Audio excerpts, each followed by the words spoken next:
بسم اللہ الرحمن الرحیم۔ میرے عزیز نوجوان ساتھیوں، ترمذی شریف میں جناب رسول اللہ صلی اللہ علیہ وسلم نے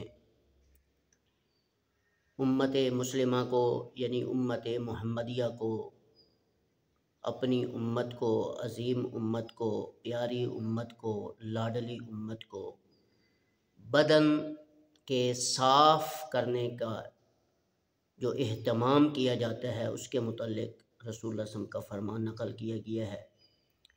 آپ صلی اللہ علیہ وسلم نے فرمایا کہ اے میری امت کے لوگوں، تمہیں چاہیے کہ ہر 40 دن کے بعد ناخن کاٹ لیا کرو اور زیر ناف بال، جو ناف سے نیچے بال ہیں اس کو کاٹ لیا کریں اور مونچھیں کتروا لیا کریں۔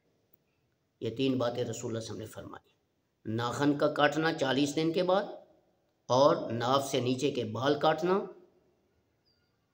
اور اسی طرح یعنی بال مونڈ دینا اور مونچھیں کتروانا۔ تو ہمیں چاہیے کہ ہم بدن کی صفائی کا اہتمام ناخوں کے کاٹنے سے کیا کریں۔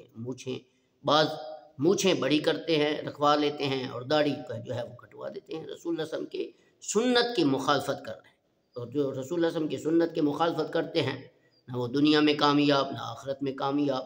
نہ دنیا میں انہیں کوئی سکون ہوتا ہے، وہ تو ہوتا ہی نہیں ہے، لیکن انہیں پتہ نہیں چلتا، مصیبت اور پریشانی میں مبتلا ہوتے ہیں، لیکن وہ یہ نہیں سمجھتے کہ ہمیں رسول اللہ صلی اللہ علیہ وسلم کی سنت کی محرومی اور اس کے چھوڑنے کی وجہ سے ہو رہا ہے۔ وہ کہتے ہیں کہ بس جی ایسے ہی دنیا کے اندر ہم آئے ہوئے ہیں، یہ پریشانیاں تو آتی رہتی، کیوں آئی ہیں اس کی طرف ہم توجہ نہیں دیتے۔ تو لہٰذا ہمیں چاہیے کہ رسول اللہ صلی اللہ علیہ وسلم کے اس فرمان کو سنیں غور سے اور اس پر عمل کرنے کی کوشش کریں۔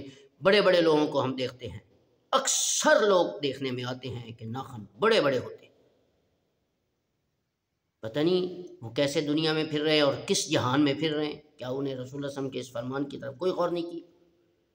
لہٰذا ناخن ہر 40 دن کے اندر اندر کاٹنے چاہیے، اور مونچھیں بھی بالکل کتروا لینی چاہیے، اور زیر ناف کے بال۔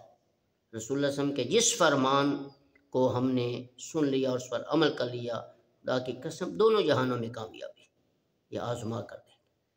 اللہ ہمیں ہر رسول اللہ صلی اللہ علیہ وسلم کے فرمان کو سن کر اس پر عمل کرنے کی توفیق عطا فرمائے۔ السلام علیکم ورحمۃ اللہ وبرکاتہ۔